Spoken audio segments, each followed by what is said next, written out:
Hello, members, one and all of the Salivation Nation. Well, here it is, Black Friday, and a story had just broken about a very fascinating find. And it seems like these things are being discovered more and more. These different treasures being found here. And this one is no exception. It's a haul of gold coins found after being buried by an Anglo-Saxon king 1,500 years ago. So just another example of how much gold has been treasured for so long, and silver too for those kind of finds, for the videos that I do on those treasure finds. You know, I think that's why it's so important to bring these stories to you, because we're finding, it seems like more frequently, at least being reported out there and being able to be found much further away from the local area from where these things are found. These stories can circulate around the world. And so as you find these things, it just gives you all the more confidence that the precious metals have withstood the ages, and not only in their physical state, but also in the perception of value, their intrinsic value. This is just another example. And I think this is why I find these stories so fascinating, why I think it's important to share it with the community here, because of all the different distractions of the day.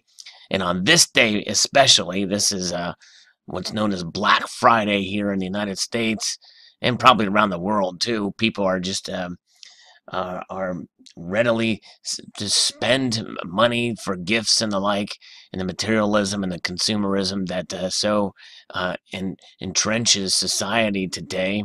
Well, you know what? Things do have value, and it's obvious people are fighting over this and that for Christmas. But you know what? When all's said and done, there's value in the ultimate money, and that is gold and silver, and it has withstood the test of time. And so people may be fighting over a toy car, in a mall or a Walmart. But you know what? Where true value is, and the intrinsic, is gold and silver. So reading here, a treasure hunter has unearthed a haul of ancient gold coins thought to have been buried with an Anglo-Saxon king nearly 1,500 years ago. Chris Cutler, 54, stumbled upon the coins after spending 4 days searching a field in Chelmsford, Essex. The hoard is now being sent to the British Museum for analysis and valuation, but it's thought that they could be worth up to £10,000. And of course, we know that seems to be a common theme in these types of stories, where essentially the detectorist or whoever they find them, they just give them right up over to the authorities or to the government agencies. And yes, as CCT and others, British have mentioned, I think he will be paid their true market worth. And I'm hoping it is the, quote, true market worth, and he'll be compensated for his find and his time. But it'd be nice if he could keep a piece or two of it as well, too.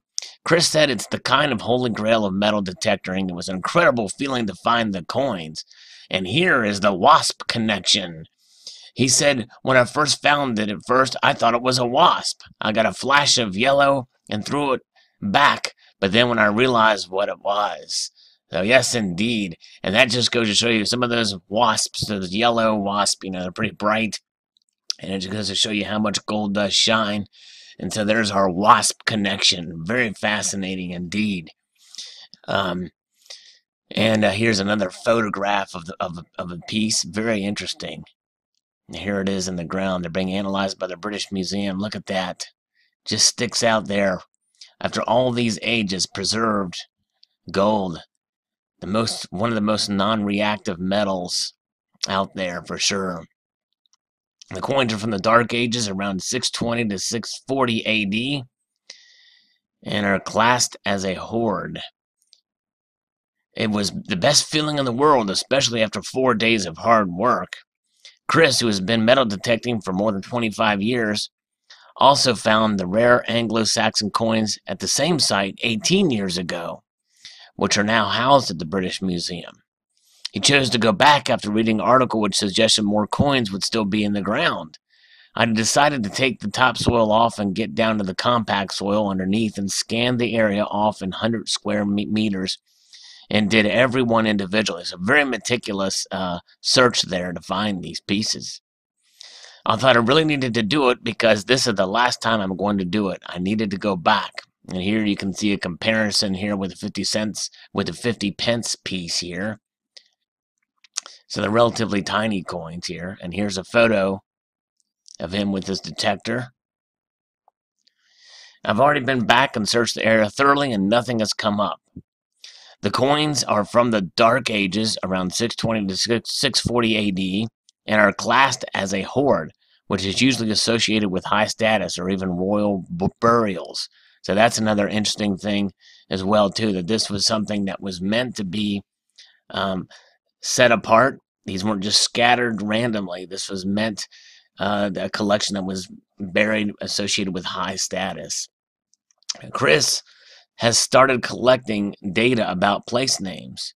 He can locate the name of the place, and field names often indicate archaeological activity. If you find one coin, there are probably many. The coins, called tremesis, that Chris found earlier this month and nearly 20 years ago, were used by the Merovingians, who ruled over what we know as France today, and also beyond towards Saxony. According to the law, treasure is 2 or more coins from the same find, at least 300 years old, and it contained at least 10% gold. So that's pretty interesting how treasure is defined.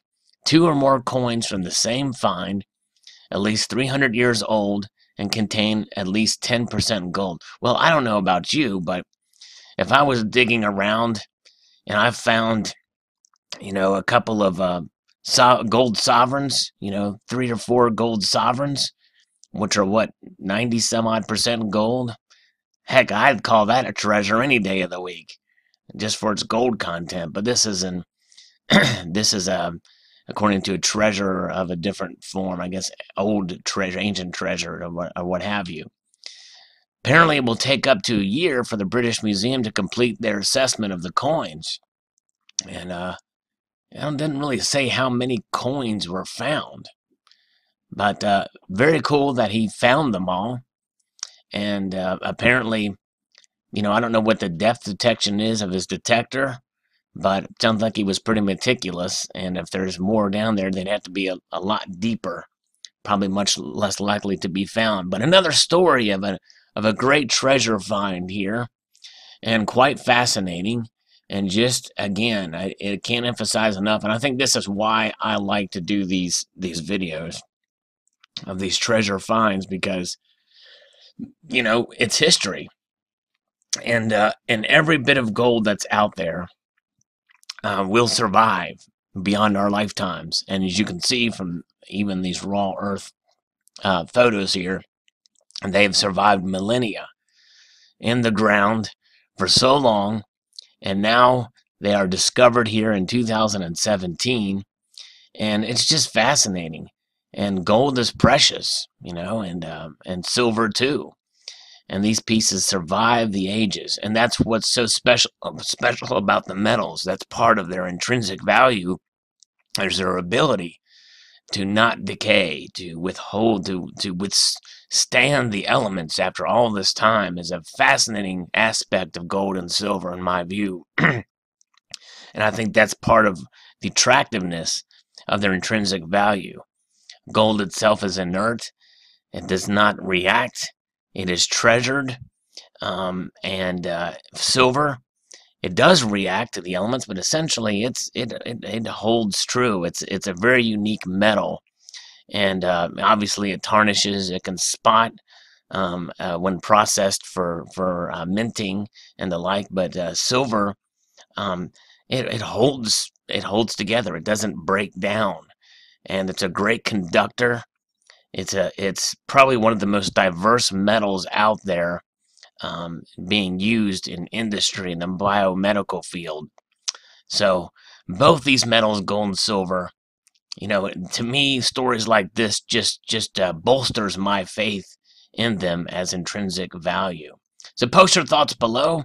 Hope you enjoyed the story. I'd like to extend the multitude of gratitude to y'all for watching, and encourage you to please rate, comment, and subscribe.